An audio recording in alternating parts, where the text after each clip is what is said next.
Hi there, my name is Sean Thorpe. I've been playing Smash Bros for the past 10 years and I represent Silix Esports as a competitor and as a commentator. Today we're going to be going through a few Smash tips to help you level up your game. We're going to be looking at firstly at the basic controls and some little tips and tricks to go with how to set up your controller scheme and a few different movement options that are going to be crucial when you're getting better at the game. We're also going to be looking at conceptual stuff like how to know when we're in neutral, advantage or disadvantage states, which will be a little bit more important and fleshed out as we continue through this. But essentially the idea is that if we're in neutral, we're both equal in the positioning of where we are. If I'm in advantage, it means that I have, as it says, an advantage over the opponent, and it means that I have the next option. And if I'm in disadvantage, I don't have an option. I need to reset to neutral and get back into the game from there. These are all things that we've noticed some players might be lacking a little bit of throughout, I suppose, a junior to smaller level of Smash Bros. And this is going to be the quickest way to improve your game. So firstly, we're going to look at our controllers. So I'm going to quickly jump over to the controllers setup. So from the main menu, we simply go down to these two Joy-Cons in the corner, and that brings up our controller settings. You can see here we've got a bunch of names already set up, so we're going to go to the AEL tag. Here you've got your three different sets of controllers, and when it says in use, that means that's the controller that's plugged in. So generally, if you're not sure which one of these relates to the controller you're using, just go through this menu and it will tell you. So we're going to go here and you can see the whole map of controls. I have currently changed this one to jump. It helps you at a higher level with a few little tech skill differences when you need to put a jump input and an attack input at the same time. Mostly this will be sitting on grab for some people. But I just normally put that one on jump. And then over here I've got it Y set to grab. It's also usually a jump button, but I use it to grab. It helps me with pivot grab inputs. A lot of this kind of stuff on this screen is going to come to what personally suits you. The other main interesting one to talk about is the smash stick. Some people prefer to change it to tilt. It depends if when you hit this stick here, if you want it to do a smash attack or a tilt attack. If you're more combo and light as a character, you're probably looking at using tilt attack to continue your combos quite easily. But if you don't have very good tilts as a character, you're probably going to leave it as a smash attack and use it as a very clutch, quick way to throw out a smash attack that is going to be consistent. So as my character doesn't really use tilt attacks too well, I'm going to keep it on smash stick. The main differences here is stick jump. In a neutral setting, stick jump stays on, and this makes it really difficult for newer players to input a lot of the skill that's going to come a little later on. Generally, it's preferred to keep stick jump off. Some players have a preference, but 90% of competitive players generally play with stick jump off. And that's what we're going to be teaching you guys with today, and I'll show you why a little bit later on when we're going through controls. That makes it a lot easier. So we are going to jump back over now to our training mode, so I can talk you through a couple of the basics. Now that we're in our game setting, the first thing we want to talk about is the difference between walking, running, and dashing. So as you can see here, we've got just a general walk. After that, if we hold the stick down, we'll be running. And from there as well, we can tap to constantly dash. These are important movement options as a player because when we run, all we can commit to is a dash attack or an aerial. We just are kind of limited in our options here. It's also very predictable where we're going to finish up. If I'm coming at this player here and I'm jumping like this, all they have to do is shield me, and then when I land, they get to punish me. It's very obvious what my attack's going to be. If I dash in though, and I use this motion, I can dash in and jab, I can dash in and use a tilt attack, I can dash in and use a smash attack, so if I go from here, dash, smash attack. I can also input quick dashes back and forth, so I can dash away and then dash in. It gives me a lot more options to play with. And if I have tilt stick, this is where tilt also comes in very important because it's easier to dash in and then tilt. For me, it's still on smash stick, so I'm dashing in and smashing. So dash, hold my smash attack, push up. So generally, when we play at a basic level, we're running at the opponent and we're using a dash attack, or we're jumping, or we're running in and we're rolling away. And these are very easy to punish. And if you keep throwing them out all the time, your opponent's going to catch on and use them against you. So you need to make sure that when you come in, you dash and move like this. Next, we're going to be talking about shielding. So we've got our shield here. I'm just going to quickly change the controllers over so that I can take control of the opposing player. There we go. and I've got 2 controllers because I'm extra skilled. But if I hold shield, my opponent can't hit me. When my shield gets too low, it's going to break. From there, my opponent gets a free hit on me. So we want to avoid this, basically. So, let me go back to this one. We've got some options when our opponent's shielding, though. If my opponent's shielding, I can dash in and grab and break their shield, basically, that way. So if my opponent plays very shield heavy, very turtly, I can come in and grab them. From our shield, though, we have a few options. So from shield, we've got grab. If we press A, we can go from shielding to grabbing. This is especially good if our opponent doesn't attack on our shield. So if my opponent comes up here and attacks, I can shield and then grab straight away. So it's an immediate counter hit. It's a really good way of kind of breaking their momentum. If they're in your face, they're pressing a lot of buttons, and you can hold shield. Turtle up, get a grab, and then you'll be on your way. So that's one option you can do out of here. Another one is an out of shield option. So for Ness, if I'm here, my out of shield option is my Nair. It's a really good option. Other characters will have tilt, other characters will have smash attacks. You need to understand what toolkit your character has and what their quickest option is. So out of shield, we're looking for a quick frame move, all right? How many frames does it take for this move to come out? If I'm using my Nair, it takes about 3 frames to come out. It hits in front and knocks them away. It's a really good option. So again, if my opponent's just hitting my shield, I can just jump out and be like, no. Again, just immediately jump out and hit them, give them 11% damage for their troubles. When they're at higher percent, it'll knock them further away. I'll get other advantages out of it as well. So it's a really good tool that if when you're in shield, someone hits you, you can either grab them, you've got an out of shield option. The last option that we've got is a parry. So the idea is that when your opponent hits, you let go of the shield at just the right time that you get this blue spark. The idea being that if you get that blue spark and you've parried them, you act faster than they do. So you'll have a chance to do any option you like. So slower options are obviously going to get beat out, but your faster options should usually win. So if I'm blocking here and if I'm blocking and I parry grab,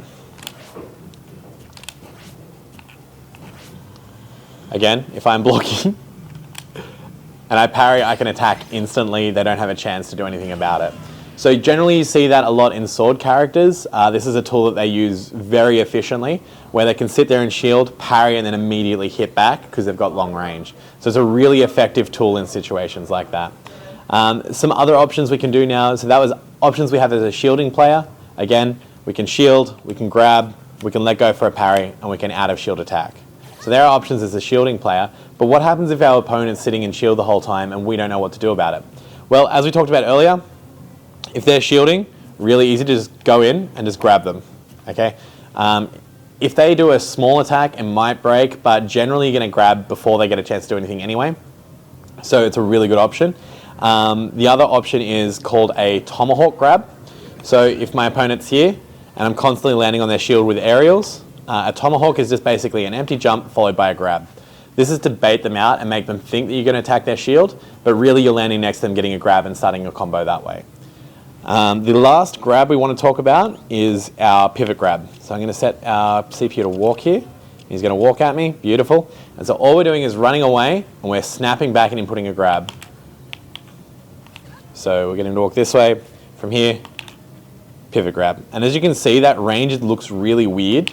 It actually extends the range of our grab from when we start the dash, but it pulls our opponent towards us. This is really good in situations like Ness, who has a great back throw. You've instantly got him at the edge and you can start trying to punish him off stage. So that's generally when you'd use a pivot grab, is when you're being pressured and you're trying to move away and you can just throw it out there and turn around and instantly fight back. So some of the basic controls we've gone over now, pivot grab, tomahawk, and just a regular shield grab. From our shield options, we can shield. Out of shield, we can either grab them, we can out of shield attack them, or we can parry and then counter hit. And we also talked about our different movement options: running, walking, and then dashing. So from here, dash, dash, dash, dash, which is probably our more optimal move. Next thing we're going to be talking about is stage control. So we're going to quickly change the camera to talk about our stage control to our fixed position. So if we look at this screen real quick, I'll get this guy to stop walking.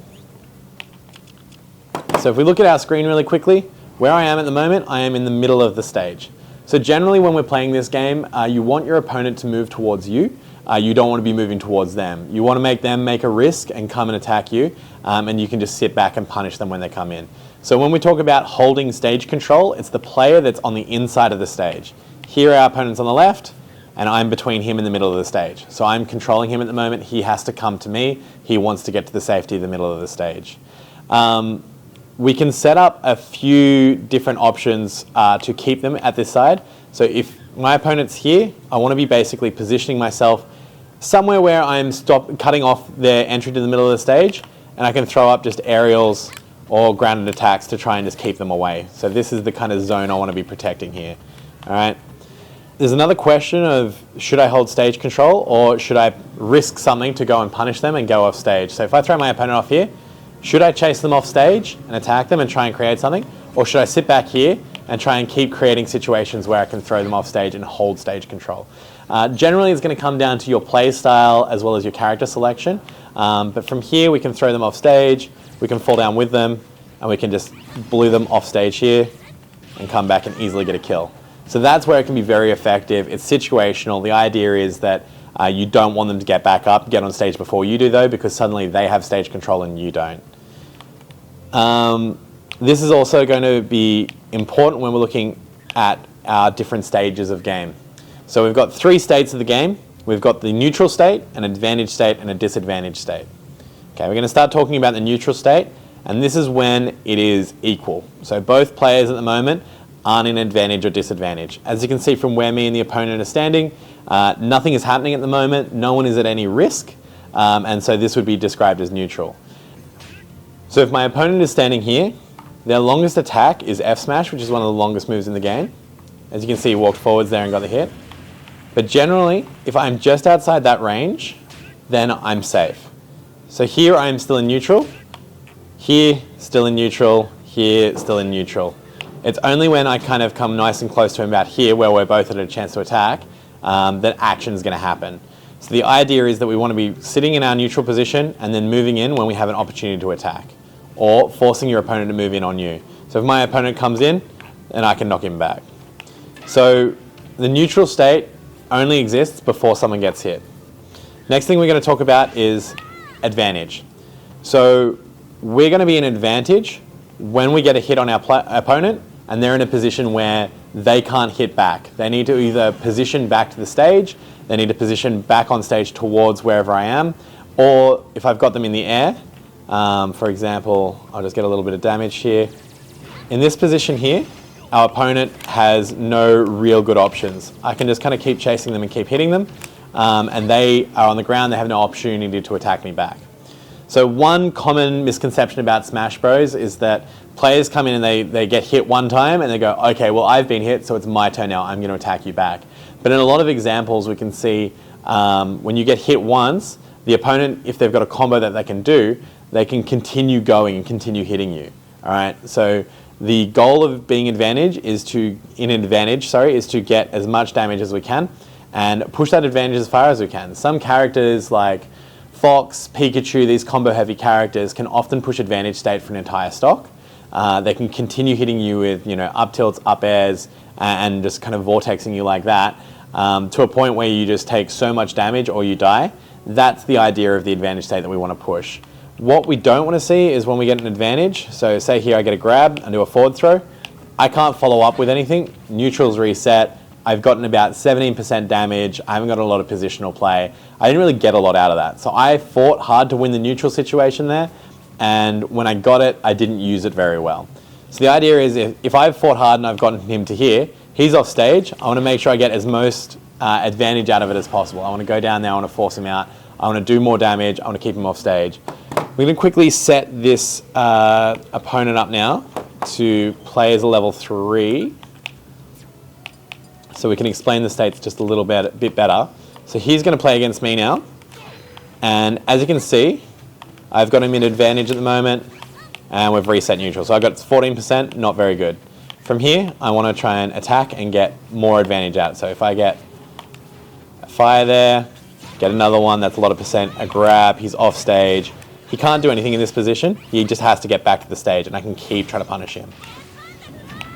Alright, so there, got the kill, got about 60%, I kept the pressure on him the whole time. because I had my turn. I always got to act first.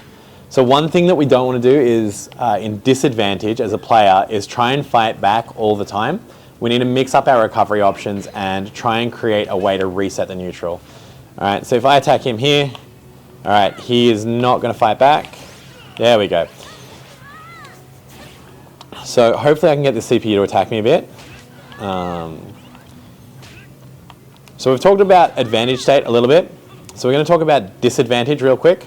It's when we get hit by moves and suddenly we're the ones that have to reset neutral. So this level 3 CPU can hit me. There we go, I'm grabbed. And at the moment I don't want to attack back. I want to just return safely to the stage. So a good option is just returning to ledge here and getting up. All right? And if I run away, I've reset neutral and now I can fish for a turn to attack again. So from here, I can run in and now I've got advantage and I can attack and I can put the pressure on the opponent. So really, Smash Bros in a nutshell is looking at advantage and disadvantage states. When you have advantage, try and push it as hard as you can. And when you're at disadvantage, try and return back to the neutral so that you can have another interaction and try and fish for that advantage state again. One last thing we're going to talk about is in regards to our stage control is the options our opponent has from ledge. So if I'm standing here, my opponent now needs to get back to the stage. And he has one of 3 options. He can either do a neutral get up, he can roll on, or he can jump from ledge. And in those options, as a player, I want to be basically looking at that and trying to cover as many of those options as possible. Some characters have moves that can cover 2 or 3 of the options all in one go based on timing. Some characters don't have that ability. But essentially, if they do a neutral get up in front of you, if we set our opponent to walk here. Okay, so if our opponent, here we go, does a neutral get up, all right, we want to be ready to come in and grab. That's a good option.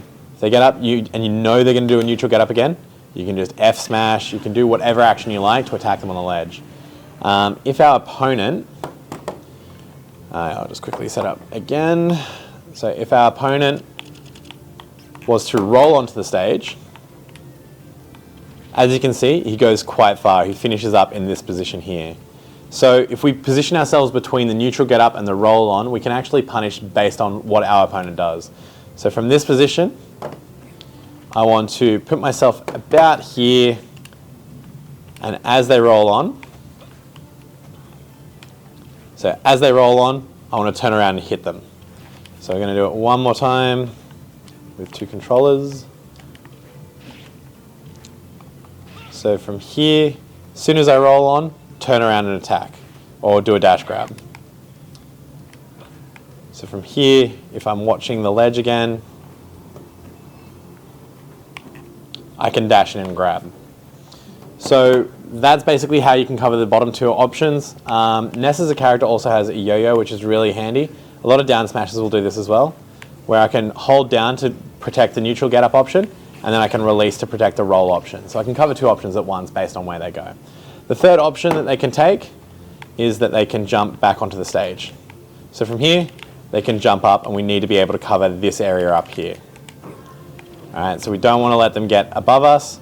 And generally, a lot of characters will have an aerial attack. They can cover that as well from this neutral position. So if I had an opponent jumping in that area, I'd be sitting again in my neutral position here, ready to cover the roll on, ready to cover the roll on, ready to cover the neutral get up, and then jumping, ready to cover and intercept the aerial jump on.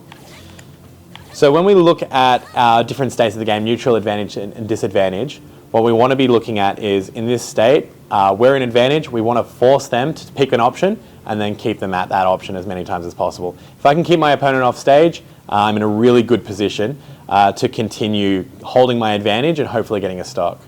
So just to reiterate a few of those points and go over them one more time, we have our stage control is in the middle of the stage. When we're here, we're doing really well. When we're in disadvantage, when we're in our neutral state, we're looking for an opportunity to attack. If we get our opportunity to attack, we're then in an advantage. We want to push that as far as we want so that we can get as much damage or as possible positioning or a kill. When we're in disadvantage and we've been hit in the neutral, we just want to reset neutral as quick as possible and then force our way back into that neutral position and get an advantage from there. So if we kind of think of these goals when we're moving forward in our Smash games, it's really important not to just hold forwards and attack. We want to see what our opponent's doing, read what they're doing, and be ready to win those neutral situations. The player that generally wins the most neutral situations should win the game in the end. Lastly, we're just going to talk about our win conditions as a player. If I'm using a character like Ness, my win condition is that I get a bunch of straight hits on them, and I save a bunch of little tricks to kill them in the end. So back throw is a really good killing option. If you throw it out 8 times, 9 times, it's going to stale, and it's not going to do as much knockback, which means it's going to be harder to kill. So I want to build up percent through neutral wins, getting little advantages as I go, and then at the end get the grab and back throw and hopefully take the stock from there. Or a back air or an up air. There's a few killing moves that Ness has that are all quite strong. So my goal as Ness is that, but if you've got a different character, you're going to have different goals. So we've got basic zoning characters like all of your Links, Snake. They're all good characters. Samus, any character that can use projectiles to zone out an area of the field. Your goal is actually not to interact with your opponent. Your goal is to be on the other side of the stage, as far away as possible, and just taking up as much of that stage as possible with your projectiles. Forcing them to come towards you, forcing them to get hit by your projectiles, make them take a lot of damage, and then look for a kill hit when they're at a high percent. If you're using a rushdown character, essentially you're going to be in advantage 90% of the game. You win neutral, you make sure you take a stock off that neutral. So depending on your character, and we'll go through this in a later lesson, you're going to have a different idea of how you're going to approach the game, and it's going to come down to your matchup as well. That's all we've got time for today. That is everything we've gone through. Again, our basic controls, we're looking at stage control, forcing our opponents off the side of the stage while we have all the control in the middle, and then our 3 different states, neutral, advantage, and disadvantage. If you take these into your next couple of games, whether you're playing against a CPU or your friend or you're playing in a tournament, try and apply these to those games, and I think you'll feel the difference in the way that the flow of the game happens. If you can just sit in the middle of the stage and force them to come to you, you're going to have a lot better time than if you're constantly chasing them down and opening yourself up to being in disadvantage. This video series is brought to you by the Australian Esports League and is a great resource if you want to increase your game, if you're just starting out, or if you're a seasoned player by understanding a few more concepts about Smash Bros. And it couldn't be possible without our great sponsor, Acer Australia. I've been Sean, Thorpe, and I'll catch you in the next video.